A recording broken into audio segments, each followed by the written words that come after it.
Like that speaker room.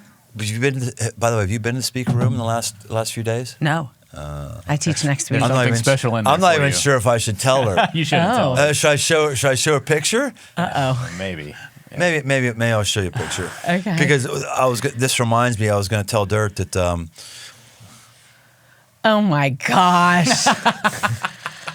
Oh my gosh. It's huge. Right. That's the thing. It's not like, I'm not going like, look, no, look, it's like a dead animal. No, look at the size That's of that. gigantic. Right. Wait, did you actually kill Yeah, that? I shot it. Yeah, I shot it. I mean, you better if you're going to hang something like that up. Yeah. You can't get that at Home Goods. You know what I'm No, saying? it is. Like, that better have come from the field. It's crazy. Yeah. That's massive. Very alarming. I'm sure I would have been taken aback if I walked in there and saw that. So I hope you're not too bummed when you're preparing for your talk that there's an animal in there. I don't care. I mean, I don't want to shoot it, but I don't care. I do. I wish you well in shooting all the things. I support things. I support it.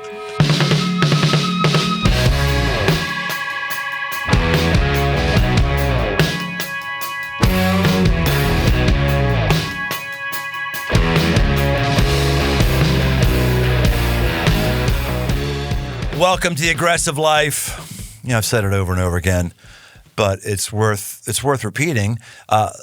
Lone wolves die. They die earlier than other wolves do that are in a pack because they can't get the right food. They need a bunch of different partners to bring down the food. And they're also smaller and weaker are lone wolves. Well, I don't know if you ever thought about this or not, but lone wolves are... There's also female lone wolves. That's like a masculine thing. There's also female lone wolves, and I got a female in my life. She means a lot to me. She's been really, really good. Her name's Alli Patterson. If I know you and I like you, you got a nickname. This is Alley Cat, who's with us today. We also share the same daytime employment. We're at a place called Crossroads Church, so we might have some Crossroads talk come up here, but this isn't a Crossroads podcast. It's a You Getting the Next Level podcast. My wife is in a women's group, and she was talking about this book called Blueprint for Belonging and all the different circles of friends and it's having a buzz of relationships that happen there. And I thought, wait a minute, that's right. Alli did write a book. And I have people who I don't even know on the aggressive life trying to pump their book. And everybody and their brother tries to get in the aggressive life who's writing a book. And we say no to many, many of them. Others we say yes to. But here I got a person I know who's written a book. Dirt, we should have her on the aggressive life. Heck yeah. Dirt, what is your problem? I thought this is your deal. I thought you're a producer. How did you just let this go? Sometimes I fish good ideas out to Libby, so... Oh, you did? Yeah. That's what it was. We should always listen to Libby. Got it. So here we have today the author of Blueprint for Belonging, Alli Patterson. Thanks for having me on. Yeah. I really appreciate it. Thanks It's good for to be with being you on. guys. Well, tell us about, I just want to jump right into it, Yeah. then we can do all the personal stuff later, which we always do. What's the book? The subtitle is 5 Relationships Jesus Needed and Why You Need Them Too. Yeah. Okay. What are they? So the relationships are called, this is my language for them in the book, your core, your circle, your comrades, your community, and crowds. So the book kind of centers on these relationships in realms that get bigger as you go out. There's a visual that as you work your way through the book, I actually write like encouragements to write down names of people that are coming to mind as you're reading this chapter. Because what I wanted was to encourage people to go through their own relational world and consider whether it's haphazard or whether it's well-designed.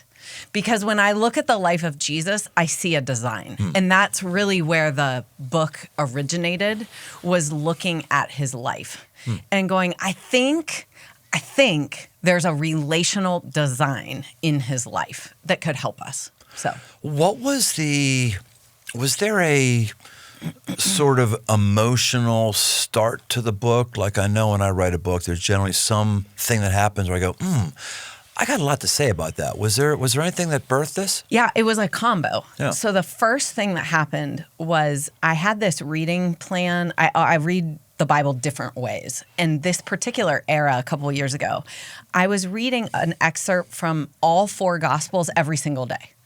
So every day, Matthew, Mark, Luke, and John. And so I was getting big, repetitive doses of the life of Jesus over and over again for however long that took me, a handful of weeks, to get through all of them. And so I was picking up on patterns in his life that I might have missed otherwise if I was reading the Bible a different way. And so I'm getting these big doses of his life, and I'm going, hang on a second. I'm picking up relational patterns that I've missed, that he's doing a certain thing. He's not doing a thing with other people. So I went back to the beginning and I started to sketch out every relationship he had in his life. And I just tried to make sense of what I thought I was picking up on. So that was the Bible part of it. And once I hit on these different groupings, which I didn't have any language for at the time, the personal connection for me is that it made sense of something, especially in my adult life, that I've always experienced as like an element of loneliness in my life. And I wouldn't say I'm a lonely person. I'll get to that in a second. But like certain moments where loneliness would kind of wash over me, and I didn't really understand it because I could look and see other relationships in my life that were really good. Like I wouldn't have called myself, quote, lonely. Mm-hmm. And so it started to make sense to me that we're not just made for one of these relationships, we're made for all of them. And so when any of them are off or missing, or there's a hole in now what I call this blueprint, we experience a variety of types of loneliness. Mm. And so it's not always like cry yourself to sleep, depressed loneliness. It's just moments where you're like, like the relationship that maybe I would love to have is not here. Mm. And so as I started to get a hold of this design, I guess, if you will, that I was sort of latching onto in Jesus's life, it was making some sense to me of a way that I couldn't explain to myself why in those moments do I feel like a touch of loneliness when there's really awesome people all around me. I can't make sense of that. Yeah. And so it really touched on a lived experience that I didn't have any words for. So that's why I started digging more. Well, let's get into them right now. Let's go one by one. Okay. Where do you want to start? You want to start big or you want to start small? Let's start small. Okay. I think it's the most obvious for people. Right. Your core. Yes. These are your 1 to 3. If you're married, your spouse is 1 to 3. 1 to 3. There's only 1 to 3 people in your core. Yes. Interesting. Okay. And I believe if you're married, your spouse, a healthy marriage, your spouse would be in your core. And I personally have the opinion that somebody else should be there too. That it probably should not just be your spouse in that space, but I do think your spouse should be there if you're married. So it's your 1 to 3, and these are your unconditional. These are like, if you're a full-fledged grown-up, these are probably long-term, like decades-long even relationships, because the whole essence of your core is to represent the unconditional love and commitment of God. And so that's why like loss or betrayal in this space is super painful, because that kind of hole, you can't just put somebody else there, you know. Interesting. So that, and obviously that's why there's so few. Interesting. So the next one out is circle. And these are like the people that they're week in, week out. These are your weekly rhythm. And these are probably your most intuitive bunch, like your circle of friends. You're going to do something this week, it's probably going to be with one of them. And so this is the, and that could very well include some of your core if they're geographically with you. They might be also in your circle. That was the case for Jesus. He had a couple of his disciples that seemed to be the ones he would pull out, that he gave special access to, and they existed also as part of his slightly broader circle. What's the difference between the markings, if you will, between the core and the circle? The circle. Like what does the circle? What does the core get that the circle doesn't get? What emotions come up with the circle that don't come up with the core, and vice versa? The core is about the deepest, most accurate sight of who you are. And I would say if you're a follower of Jesus, who you were really made to be. Like they seem to have an accurate sight of your identity, who you were created to be, and they also are given and receive special access into your life. So if you think about in the life of Jesus, the people that got to witness the transfiguration up close, this was a revelation of who Jesus was that he didn't even allow all 12 of his disciples to be a part of.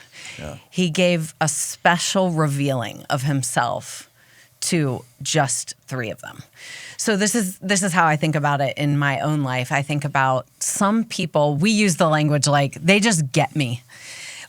I believe that somebody in your core doesn't just get you, they actually see you in a way that you know is part of your real identity, and you allow them into that space in a way that even your other really wonderful friends just don't have that depth of access. And I also think it's no accident that they can also hurt you the most. You know, if you think about the betrayal of Peter and Jesus and, you know, how that went, this is a big deal. I did a study of... Oh, it's interesting. I hadn't thought about the betrayal from the standpoint of in his core. Yes. Interesting, yeah. And that's, to me, why it was so incredibly generous of Jesus to want to repair that the way that he did. Most of us struggle if we experience betrayal in this space. We really do not want to even many times repair it because of what that loss or betrayal really meant to us. Yeah, how it felt. Yeah. And that's what I kept hearing from women. I got about 30, 35 women. Once I had a hold of like, hey, there's these different groups of relationships in Jesus's life. I just want to talk to people and see if this fits. Like, is this helpful? Does this fit your experience? Just learning mode. And that's the thing that kept coming up again and again and again, especially for the core, is when something's missing. That's when you feel the design. Does that make sense? Like, we just kind of operate in our life, and when God has a design for something, we're not even always aware of it, especially if we're sort of accidentally operating in it. Yeah. It's only when something is broken that we go, wait, I need something, or I feel something, or whatever. We notice the void. And that's what I kept hearing from people that was almost validating the blueprint, if you will, but the way I heard it was when something was wrong, when something was missing. And so it feels and looks different in all these different spaces. But the core is the most, I think, intuitive for people. Like, if you get hurt in your core, it's going to take you a minute to even want to try to get over that. Yeah. I mean, it's that kind of depth. Right. So, and even your friends, like, I believe that the cycle of disciples, the years we have of the look at Jesus's life, we have a few years of his public life. And I think that's pretty relevant for the circle. I think your circles are meant to be rhythmic and close, but you probably cycle through different friends that come and go over a multiple year period. You shift activities. Maybe you change jobs. Maybe you move. You know, they kind of cycle with your life a little bit more. You're in a men's group, and you know they probably men's group generally go about 3 years, or after 3 years, it's just it's too redundant, and someone's going to have the guts to say, "Hey, this sucks." Yeah, you know, kind not of thing. great anymore. Yeah. So I think the circle, on the other hand, tends to follow your life rhythms and your sort of your geography. It doesn't really work to have somebody in your circle that lives 1,000 miles away.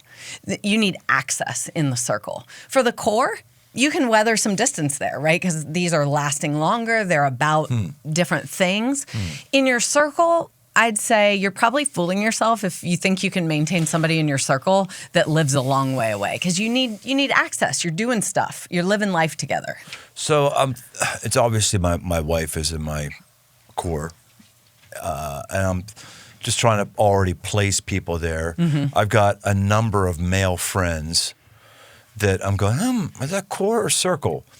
What does it matter that I would categorize somebody in a circle or in a realm or not? I mean, great question. So I think it matters only to the extent that you're a limited being. one of the things that I noticed about Jesus's life, because to some extent, could you carry 4 for some period of time in your core? Sure. Why not? Like, we don't have to follow this off a cliff. But I think what I was looking at in Jesus's life is the reason I started with patterns is because he seemed to do or not do some things in each of these realms. And I think it's because he's working with the same limitations that you and I are. He's got 24 hours in a day. And he's got human energy. He's got human, not only right. divine energy. Yes. And so I think what I was watching is a man who could not have 50 besties, you know? Right, like that's just not going to work. Yeah. So for me, the fine line between 2 versus 3 or 3 versus 4 is not so important. I think it's the 10,000-foot view of I don't have energy and capacity, and I am a limited person. So let's say dirt. If dirt is, let's say I'm not sure whether I'm going to put dirt in my core or in my circle. How am I treating dirt or the relationship different if he's in one circle or the other? Yeah. I mean, if you're, core versus circle, we could talk about each separation because they have different ones. But core versus circle, you're willing to reveal as close to 100% of yourself as you could probably get. And I would say it's unwise of you to do that outside of your core. Now, you might think, I think we're moving in that direction. So maybe you want to entrust a new part of yourself. You want to confess a sin to him that you probably wouldn't have told him before. You want to tell him some thoughts that are running through your head at a moment where you might have just kept quiet. I think our relationships shift all the time. So you can kind of, send up a test balloon if you feel like you're moving toward that with somebody. Yeah. I am more cautious in those inner spaces. So you're talking to somebody who's probably never going to jump in with like 2 feet to, you're my new best friend. Some people do that. I have a kid. One of my kids does that. And as a teenager, I have to coach her to show some caution because I think what our world tells us right now, especially with social media, is that you should reveal all of yourself in any of these realms. And I actually think that's super unwise. There are really only certain types of things that your core or your circle really should be involved in your life. And you don't owe that to people on social media. Yeah. As a matter of fact, it will end up backfiring on you if you offer vulnerability into a realm that can't handle it. Mm-hmm. And we're fools for thinking they can because they're not supposed to. That's not the function in our life. But I think when you're missing some of these inner realms, you kind of go looking for it other places. Yes. And try to get by with whatever you can get in some of these other spaces. So. Okay, so core, circle, what's the other one? Comrades. This is my favorite one. For people who are communist kind of things? No. This is people who really feel like there should be socialized medicine and everything? There's a part of me that actually, I chose comrades. One of my favorite things is seeing Dirt laugh at my jokes. Dirt such encouragement. That's why you work well together. I know, he can't can't laugh loud in the microphone, but I just love seeing his body shake. It's wonderful. Comrades. You just like to be laughed at. I do. No, I picked the word comrades because it conjures up a battlefield, and that's what this realm really is. These are the people that you're on a mission with. You've got a similar battle. You're going the same direction. You've probably got a similar enemy, and you have faced mission together, or you are facing mission together. I think if you are a follower of Jesus, this could be one of the difference makers in your entire life. I think it is one of the most exciting realms to harness, especially as a follower of Jesus. But really in our life that we downplay or don't recognize the power in that can really be a difference maker. So I love the realm of comrades, and I find it fascinating in the life of Jesus. He makes some separations that are surprising. For instance, with his family. Yeah. He makes some pretty stark separations between people that are on the mission that he's on and people that he might love and honor and know that are not. Yeah. And so I love this realm. And also, it can get really awkward because there's preference to this realm in our life when we're on the same mission with somebody that you don't see him give to his cultural community or his family community or people that are, again, that he loves well and honors well, but are not on mission with him. And I think of the comrades.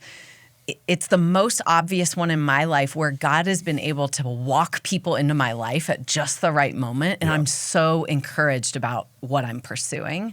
And I'm sharpened or grown or trained by it in some way. Really powerful realm. Now, you're pretty adamant about, numbering how many people in your core.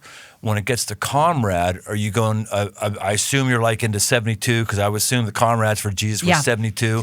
Well, yes. So are you saying we can have 72, or is it less anal now? Yes, less anal.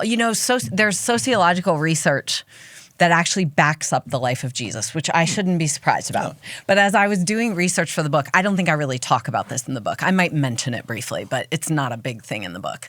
But I geeked out on this for a while because I was like, oh, look what we've discovered. Sociologically, over time, we have researched our way into understanding this design, which is like you can hold maybe a capacity of 15 actual friends.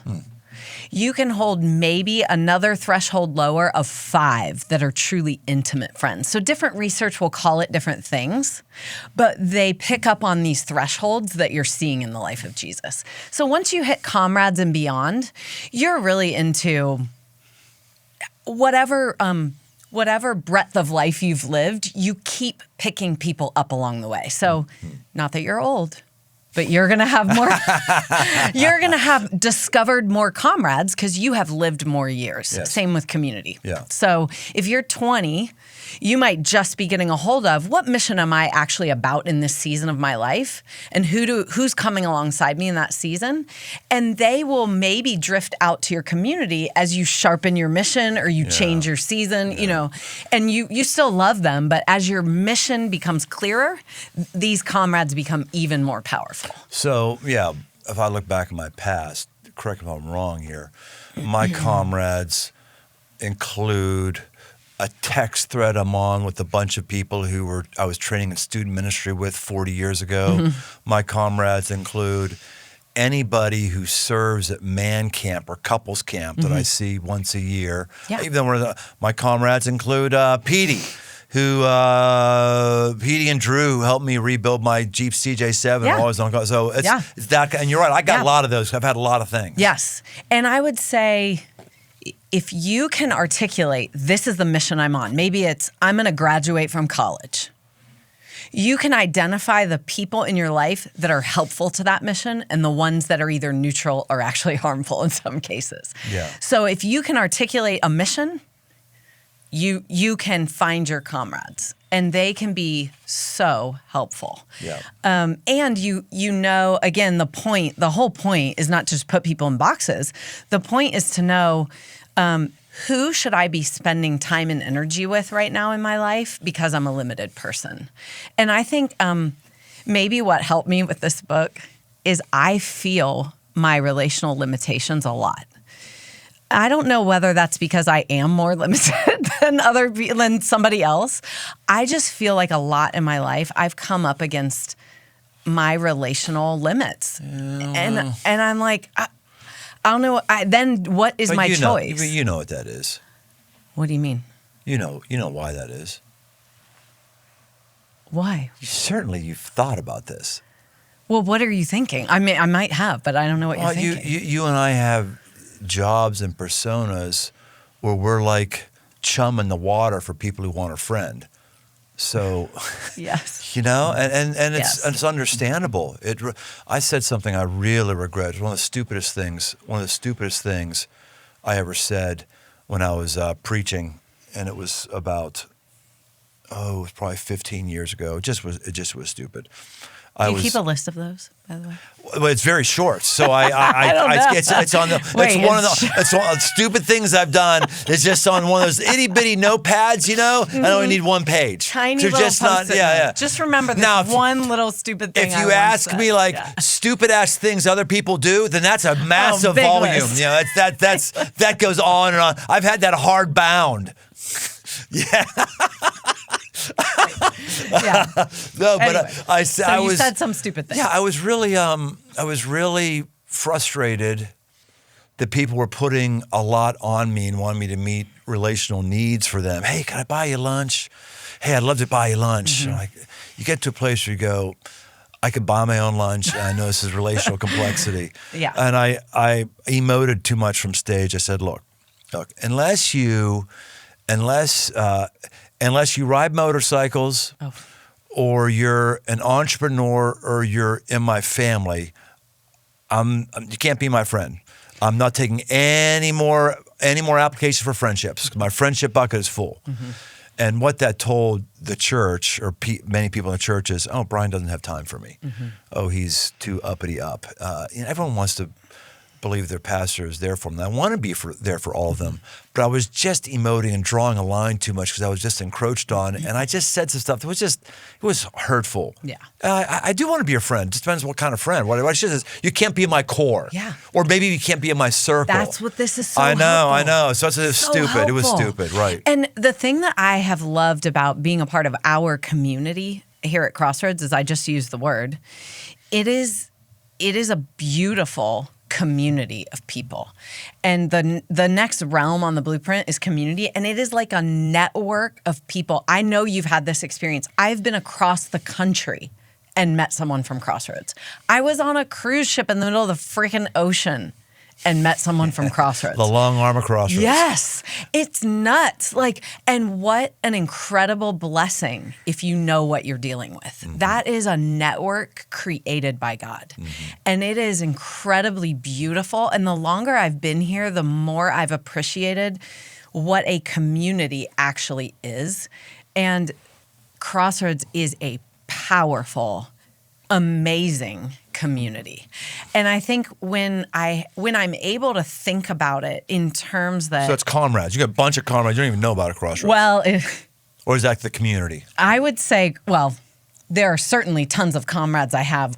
Some of my favorite and best and sharpest comrades are people that I work with or are in ministry with here at Crossroads. But I think Crossroads is, again, the beauty of the thing that God has made here is we are very invitational. So I would say not everybody that walks in the door here, I'm on the same mission with. Maybe we will be, but maybe not yet. I love that you want to know more about Jesus, but we're probably not quite necessarily on the same mission just because you happen to come to the church sometimes. Yeah. But certainly, like my top 3 or 4 comrades are people that I work with at Crossroads because we've discovered over time. I was just in my office with one of them yesterday, Hannah, and we were like, we're like yelling, and she goes, "I think we're yelling," and she goes, "We're just agreeing, like wildly agreeing," and I was like, "Yes." Yeah. So like you know, it's that kind of power when you discover I'm so deeply about what this person is about that we can walk forward together and. Right. And we can be together. She goes, no offense, but there's a lot of 40-year-old white ladies here. She goes, it's just over time, I've discovered we're just deeply about some common things. And that's the kind of comment where you're like, we're comrades. Like, we're on the same mission. And she was she was funny. She's like, there's a lot of white ladies here. Not all of them, in my life like you are, kind of thing. Interesting. So that's nice. It was fun. It's fun to discover because comrades are people you discover while you are doing your thing. Like what you said from stage, you were articulating your buckets of like comrades. Yeah, right. People that ride motorcycles. Yeah. I would say runners. I tend to like runners. I've discovered some really good friends that have come from running because they moved through my blueprint. Like we do a common activity and we're kind of about health and fitness together. And then I go like, oh man, really like you. And, you keep discovering more. So people travel through these. If you think about Jesus's life, also in his comrades bucket, which is really interesting how different they are from the 72, is Mary, Martha, and Lazarus. And I would put those as maybe even standing in the doorway between comrades and disciples, because there's some very disciple-like behavior, but they're really not in his weekly life. They're more like he comes through and he's with them and deeply with them. Yeah. And they're with him. And maybe for a season, he lets Mary sit at his feet, just like a disciple or whatever. But they're just, and maybe your comrades could be a lot like your circle, but maybe your point of difference is access, or it's a cultural thing, or it wouldn't be appropriate for a man and woman to do that together, whatever. There could be barriers that just prevent someone from coming closer. Okay, so what's after comrade? That's community. Community. The network. I call this the doors you can knock on all over the world. These are just the people you pick up, genuine fondness, genuine connection, but they're not a strategic connection. Your comrades are a strategic connection. Your community is not necessarily. Most of my extended family fits in the bucket of. It's people you know and you can call on. All right. Not like in your neighborhood, unless you have their number. Maybe. And unless you have they might be. You're not talking about physical proximity. No. Yeah. No. I would say probably one of the most interesting realizations I had about the life of Jesus was how he separated comrades from community. It felt very freedom giving for me because my extended family, I would say, is largely community. But a lot of us grow up in cultures where that's not what we're told. The expectation is that your family is in some of these closer realms, and it's kind of painful to figure out, like, no, they're actually sort of not. What do I do with that? They kind of annoy me. Yeah. We kind of don't have anything in common. We kind of only have to do the obligatory holiday thing. Yeah. Yeah. And then the last one, the furthest out, is crowds. And it might be a physical crowd. That's what we see in the life of Jesus a lot. But we have online crowds. We have transitory crowds, literally when we're passing through. And my favorite thing about Jesus in the crowd is what he does. He's not looking to beef up his other parts of his relational world. What he's doing is he's watching for the activity of his Father. Who's going to come out of the crowd? Who do I notice in the crowd? He's watching for movement toward him in the crowd. And so this might be my personal favorite chapter of the book, because I think we're pushing crowds out of our life. Literal physical crowds. I think COVID did a number on us. We just stopped a lot of habits where we went into physical crowds. And then I think online, we kind of think we're interacting in crowds, but really we're interacting in cultivated echo chambers of people like us. And so I think we're sort of losing this idea of the crowd. And the reason this is important is the crowd, again, in my opinion, based on what I see in the life of Jesus, is where we most learn to love like God. Because oftentimes the crowd cannot deliver a benefit to you long term. All you can do is interact with what you've got when you're faced with it. And we learn to be unselfish and generous and neighborly in the crowd. And a lot of times in closer realms, it's a give and take a lot. We keep community because they support us, and they would help us if we needed help. The crowd is kind of who we are to God. Yeah. It says we don't start off we start off as kind of a pain in the ass to God. We're not a benefit to him. And so he chooses to go out of his way to love us. And it really convicted me when I realized how often I try to limit the crowd in my life because I don't protect any margin for it.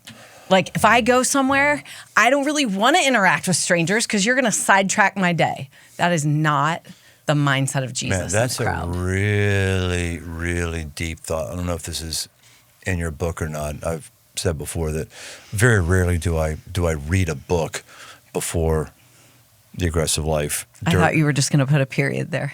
Very rarely. I know you're actually an avid reader. Yeah, so. but I'll get that was a good line. Just not my books. But I'll get no. You're right. Well, but I had Dirt or Kimberly will take and she'll they will synopsize some things. Yeah, so I have some. Cliff But Notes then version. after the interaction, I go, I might want to read that book. Mm-hmm. Like the last one, what was that chick's name? It's freaking amazing from Harvard. What? Yeah, she wrote a book called Forged in Crisis. Right. About, and we have her booked again, Nancy Cohn. Ooh, that damn. sounds good. Yeah, we are. So I read her book. So this is one oh, okay. I'm gonna have to read this book now because at least I'm gonna thumb it. It's I'm loving these concepts. So do you talk about this in the book? Because where my mind went right now, maybe you're hinting at this or not, but this is like chills up and down the spine. Are you saying that when everybody's born, we're in God's community or rather God's crowd, and the kind of friend we are dictates whether or not we're in God's core or his circle or even his comrades. Because God, he does. I'm sorry to tell you, he doesn't look at everybody the same. No, he doesn't. He doesn't. I mean, that's shocking to us. We want God to be a communist and everybody gets the same stuff. But no, that's not the way God works. I'll tell you what I do talk about in the book, and it made my publisher really uncomfortable. Yeah. I pushed this pretty firmly as we were talking about like big concepts that were important in the book. And one of the things I said to her was, you should read this book and walk away understanding that Jesus loved each person that he interacted with. He loved well wherever he was, whatever he was doing. But by no means did he love everyone the same.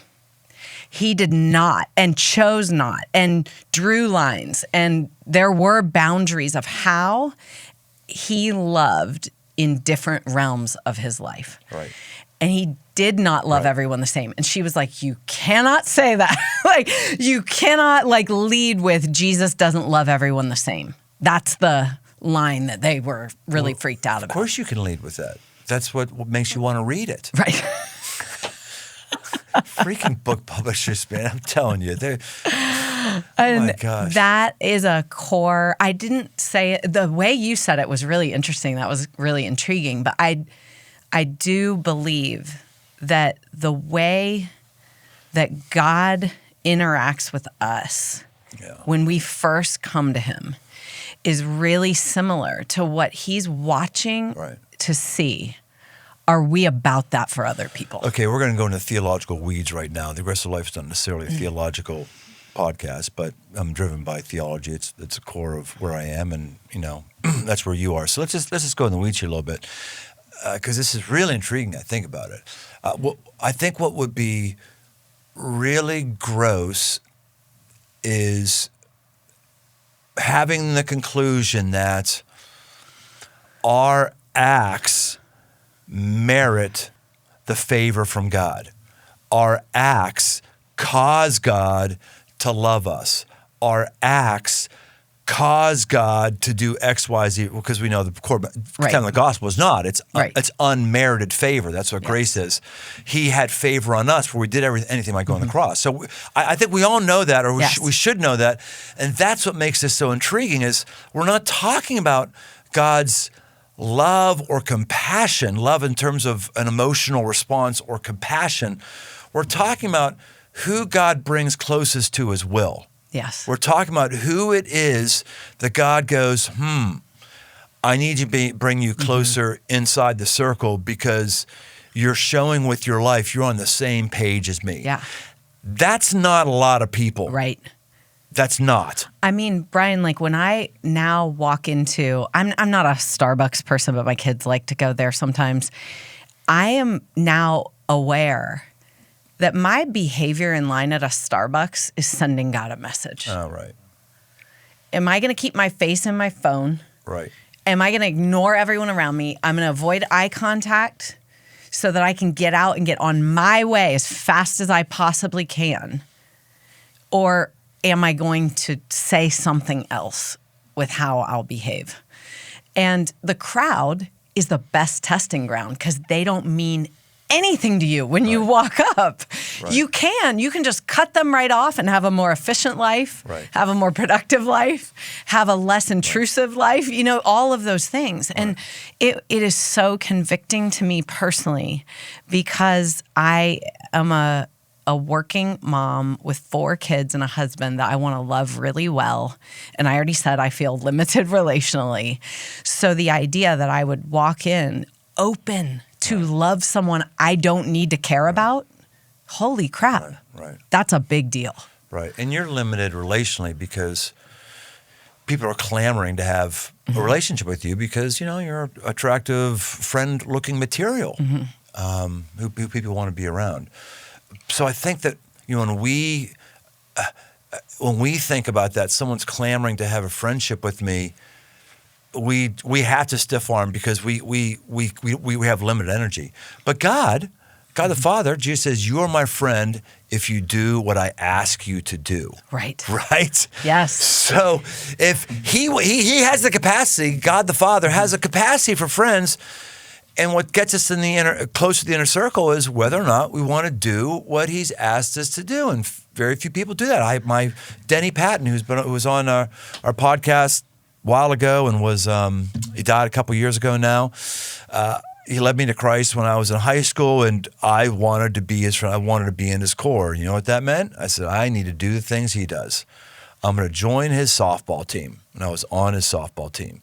I'm going to, this is when I was in college, I'm going to try to work on my golf game. He's a golfer. And I'm going to take his cues on how to build a club and all this. Because part of the thing was like, I wanted to be in his circle. Yeah. I don't think that's necessarily gross. And I think that's... No.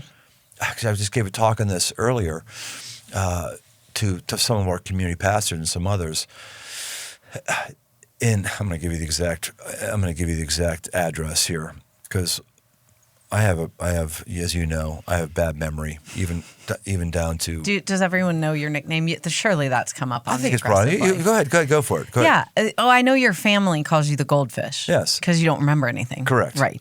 So little things. I don't remember. You're like, wait, I said that? But you know what? Right. My favorite thing about those moments when you're like, did I say that? Is that you just say, did I say that? You don't try to cover it up. Right. You're like, wait, if I said that, then I need to stand by that. I just don't remember I said it. I know. Right. It's really bad, too, because someone can start using that against me. You said I was going to get a 10% raise. I did? I did? Wow. That's why you need to surround yourself with people of integrity. You're probably right. But scripture memory is I just don't. The many times I've read the Bible, I don't have a lot of them like memorized. Call them up so I can look at my notes. I just talked this morning. There's very few people who would give a little talk this morning and quoted the verses, read them, and wouldn't remember exactly what it was an hour later. Yeah. It was an hour later. Wow. Yeah, that's just I'm Captain No short-term memory. Yeah. Mark 3:13 and Luke 6:13 give the same exact thing when we talk about the original disciples. There was no such thing as the original 12 disciples. There was the 12 disciples who Jesus liked. Totally. Because those two verses make it really clear he had a bunch of disciples, and then it says those who he wanted. Them. And the other one was those who he liked. Yes. So he has these, and so they gave him a charge. What was it? What they liked when they walked into his office, if he had one, he always liked to be around them. Yeah. But that says to me that Jesus looked at it that way. It tells me his Father works that way. It tells us it's okay for us to work that way. And if I want more of the power of God, I got to be morphing my way to where he goes, man, I want you in my circle. Definitely. One of the things I realized is I will, we were talking about how we interact in the crowd. And sometimes I make a bad assumption that it's going to suck me dry, when really all God might ask me to do is something quite simple. And I don't know if men carry, I suspect men carry less of this, but you can correct me if I'm wrong. I feel this, and I'll bet most women feel it even more than I do, that everyone we meet, everyone we get to know, we're supposed to always be pulling them closer. And this is an idea Is that a woman thing? Unless you tell me it's a man thing. It's not a man thing. No, I think it's more of a woman thing, that we feel responsible to always be growing and developing and deepening relationships. And it was so freeing for me to look at the life of Jesus and go, he absolutely did not do that. He had completely different ways he interacted in these realms, and never once did he walk away and go, you know what, we should do coffee next week. No. You know, and women do that all the time. This burden to pull everyone a little closer, or you're not being a good friend, a good sister, a good mom, a good neighbor, a good coworker. I should pull them a little closer. And the truth is, this blueprint was so freeing for me to realize, no, I don't. Yeah. No, I don't have to do that. I was at a pastor retreat a couple months ago, and this couple gave a little talk. They're fantastic. And their talk was on, another pastor couple, their talk was on never going to dinner with somebody else. They said, if you want to develop a friendship, you want to go out with somebody, always do lunch. Never do dinner, and never do vacations, because one dinner means you're going to do another one.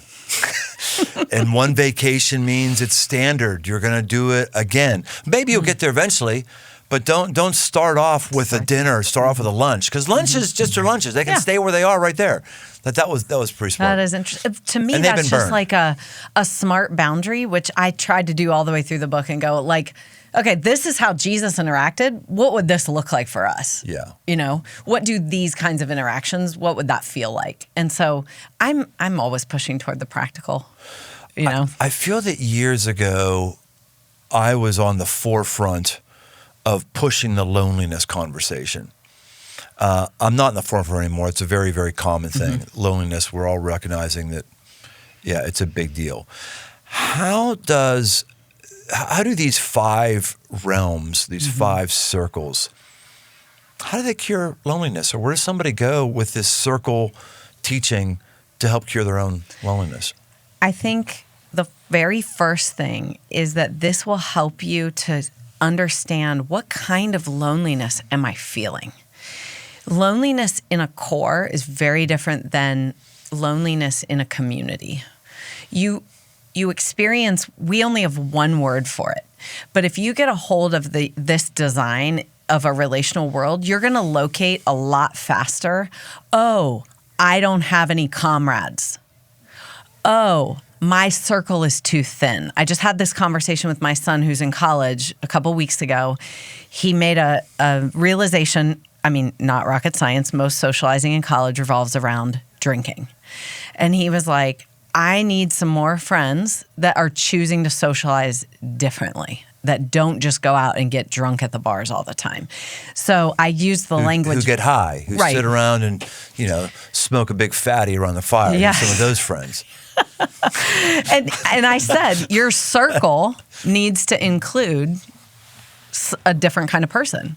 So the faster you can go, oh, I feel lonely in a particular moment, and I see that as a pattern, you're going to know, what kind of relationships do I need to develop in my life? So it's naming and language for what you're already feeling. You know when that loneliness wave kind of hits you, and maybe you've just moved around a ton and you don't really have any version of community because you just move too often. And you've never tied anyone together in your life, and you just keep cutting off relationships and moving on for jobs or money or activities or whatever. And all of a sudden you're like, how come everybody else seems to feel this sense of general support or resourcing? I feel alone like that all the time. Maybe you have a spouse and you feel that way, because we have all these different kinds of loneliness. Yeah. So I think it's a really big indicator if you can put your finger on what are those moments where that wave of loneliness kind of hits you. It starts to clue you into, what relationships do I need in my life? What relationships should I be watching for, praying for? One of my prayers for a long time was, God, help me develop a more robust circle. Yeah. Especially as a mom of 4 kids who take up circle-like space. Those are your people, you know? Yeah. It's tough to make space for a circle in my phase of life. So Well, using the vernacular book, Alli Cat, which I think is really, really helpful, I would say if you're lonely, start with identifying the causes that you're a part of, because you'll find comrades there that can help getting you. At least that's the way it is with the man crowd. Yep. Is your cause rebuilding a Jeep? Is your cause hunting? Is your cause figuring out how to be a better dad? You know, and when you figure that out, you'll find guys who are into those things. 100%. And the other easy self-learning. in is showing up the same place over and over and over again. Right. That's more of a community. That's a good call. Community and comrades are a great place to start. So work out at the same time. Same time, every day. same place, Yeah, every right. single day. That's an easy, those are like community comrade starting points, I and like you'll find more from there. So should we be telling people that you're in my circle, you're in my core? Should we be categorizing every person that's in our life? How do you recommend us dealing with all the this? only one that I think there's real power in identifying overtly is your core. I think beyond that, you're going to go through some shifts. I think you should know, but I don't know that you need to announce that to them. But your core, something is set loose in your core because it's a permission. Right. It's like they're sitting on gold for you, but unless they think you want it, they're not going to give it to you. You have to give them permission. You are that person in my life. Give me what you've got. Because I think regularly our best, closest people are sitting on knowledge of us that we need. But out of love and respect, we might hold that back unless we think we're allowed. But you wouldn't want that from people in your circle? Why wouldn't you say the same thing to people in your circle? You might, if you had them, if they were trending in that direction. Yeah. I think you're really good at friendship. So I think you probably have a really deeply developed circle. I'm not sure that's super common. It's not common, and you're right, I do. I'm wrestling with some of them. If their circle core is, I definitely can, as you're talking, I can definitely identify one of the most painful relational moments of my life over the last several years was certainly around someone who I would have said is in the core, and they just very uncore-like behavior, and that was a tough one. So you're giving me language that's very helpful, and I found true. Yeah. Ever since I've known you, you were like, I moved to Cincinnati, I started playing basketball with some guys. Right, comrades. Right. Yeah. And you have been incredibly intentional about relationship development since I've known you. Whether you have words for it or not, I think you're super well developed in some ways that, frankly, most men I know are really not. Yeah. Yeah. As a woman, it's more acceptable to say, I just like you. I want to hang out. Let's, I don't know that I hear my husband do that. He wants to play golf. He wants to work out, but he doesn't just go up to other guys and go like, I really like you. Do you want to hang? That's just not a thing. Yeah, you're right. That's not a thing. But I am going through my mind, like, if someone did say that, would that be off-putting? I don't know. You're right, but we don't say that as men. I'm curious what happened if someone did say that. I totally have said that to women, and it's not weird.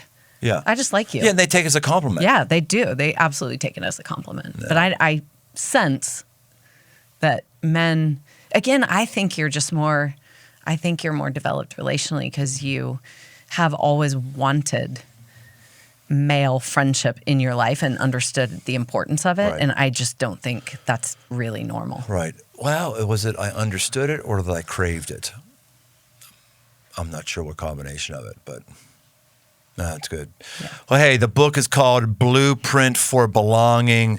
Alli Cat, fantastic. It's great. There's a lot of stuff we could talk about that we didn't talk about, but it's in the book. Any other plug you want to give or anything else you want to say that we haven't said? Oh, no. I mean, it's a hands-on experience. That's what I'll tell you.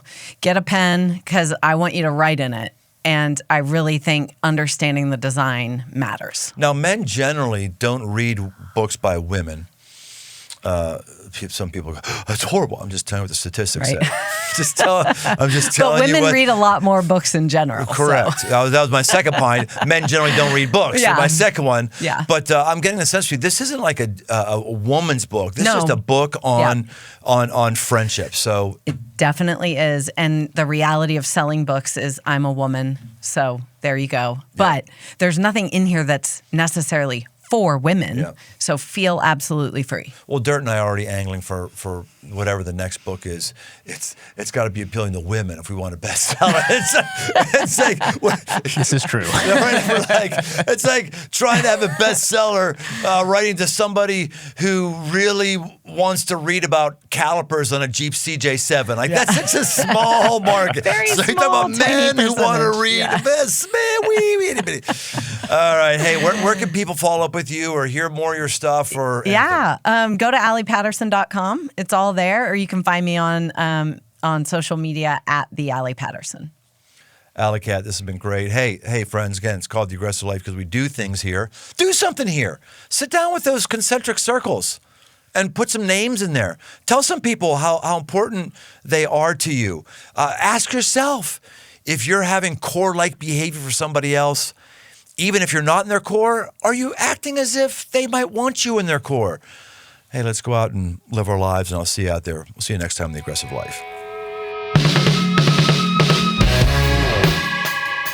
Thanks for joining us on this journey toward aggressive living. Find more resources, articles, past episodes, and more at briantome.com. My new book, a 60-day devotional called The 5 Marks for Man, 60 Days to a Powerful Life, along with all the other books in the 5 Marks library, are open right now on Amazon. Be sure to leave us a rating and review wherever you listen to your podcast. Then send an email to dirt, that's dirt, @briantome.com to get a free Aggressive Life sticker. Find more on Instagram at briantome. The Aggressive Life is a production of Crossroads Church, Cincinnati, Ohio.